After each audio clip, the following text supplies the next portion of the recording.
सोमवार व्रत कथा। नमस्कार दोस्तों, आप सभी का धर्मशास्त्र चैनल पर स्वागत है। आज हम आपको इस वीडियो में बताएंगे सोमवार व्रत कथा।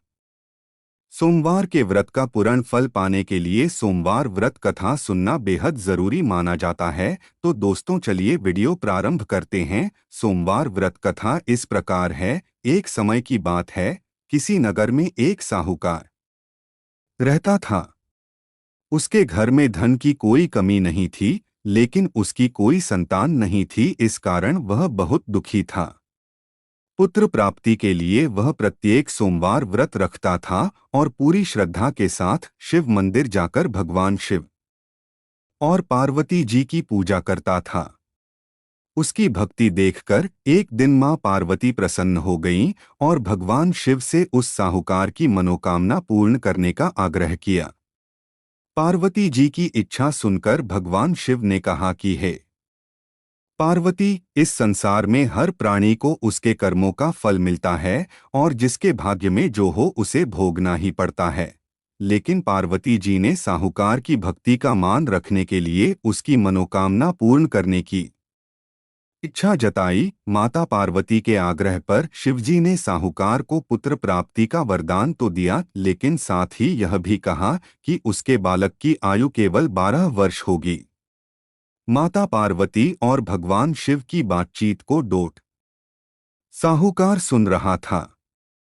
उसे ना तो इस बात की खुशी थी और ना ही दुख। वह पहले की भांति शिवजी की पूजा करता रहा। कुछ समय के बाद साहूकार के घर एक पुत्र का जन्म हुआ। जब वह बालक 11 वर्ष का हुआ तो उसे पढ़ने के लिए काशी भेज दिया गया। साहूकार ने पुत्र के मामा को बुलाकर उसे बहुत सारा धन दिया और कहा कि तुम इस बालक को काशी विद्या प्राप्ति के लिए ले जाओ और मार्ग में यज्ञ कराना। जहां भी यज्ञ कराओ वहां ब्राह्मणों को भोजन कराते और दक्षिणा देते हुए जाना। दोनों मामा भांजे इसी तरह यज्ञ कराते और ब्राह्मणों को दान दक्षिणा देते काशी की ओर चल पड़े।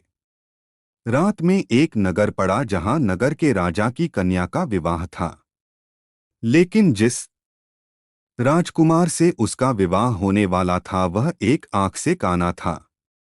राजकुमार के पिता ने अपने पुत्र के काना होने की बात को छुपाने के लिए एक चाल सोची।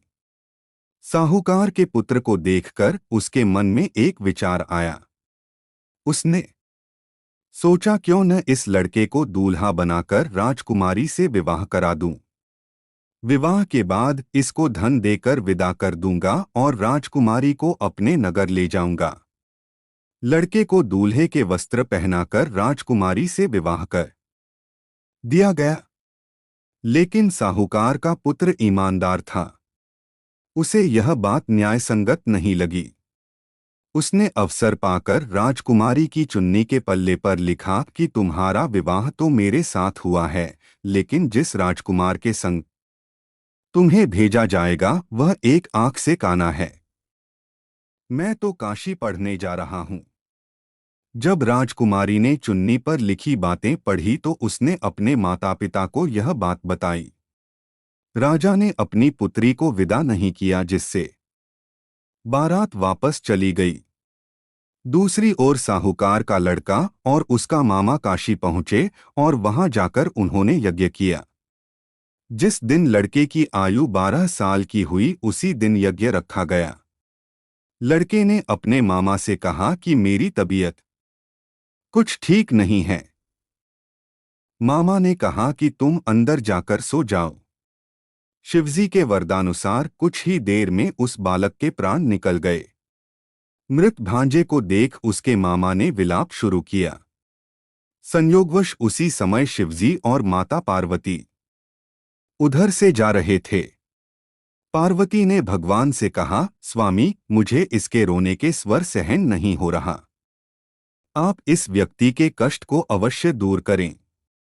जब शिवजी मृत बालक के समीप गए तो वह बोले कि यह उसी साहूकार का पुत्र है जिसे मैंने 12 वर्ष की आयु का वरदान दिया। अब इसकी आयु पूरी हो चुकी है, लेकिन मातृभाव से विभोर माता पार्वती ने कहा कि हे महादेव, आप इस बालक को और आयु देने की कृपा करें, अन्यथा इसके वियोग में इसके माता पिता भी तड़प तड़प कर मर जाएंगे। माता पार्वती के आग्रह पर भगवान शिव ने उस लड़के को जीवित होने का वरदान दिया। शिवजी की कृपा से वह लड़का जीवित हो गया। शिक्षा समाप्त करके लड़का मामा के साथ अपने नगर की ओर चल दिया। दोनों चलते हुए उसी नगर में पहुंचे जहां उसका विवाह हुआ था। उस नगर में भी उन्होंने यज्ञ का आयोजन किया। उस लड़के के ससुर ने उसे पहचान लिया और महल में ले जाकर उसकी खातिरदारी की और अपनी पुत्री को विदा किया। इधर साहूकार और उसकी पत्नी भूखे प्यासे रहकर बेटे की प्रतीक्षा कर रहे थे। उन्होंने प्रण कर रखा था कि यदि उन्हें अपने बेटे की मृत्यु का समाचार मिला तो वह भी प्राण त्याग देंगे, परंतु अपने बेटे के जीवित होने का समाचार पाकर वह बेहद प्रसन्न हुए। उसी रात भगवान शिव ने व्यापारी के स्वप्न में आकर कहा, हे श्रेष्ठी, मैंने तेरे सोमवार के व्रत करने और व्रत कथा सुनने से प्रसन्न होकर तेरे पुत्र को लंबी आयु प्रदान की है।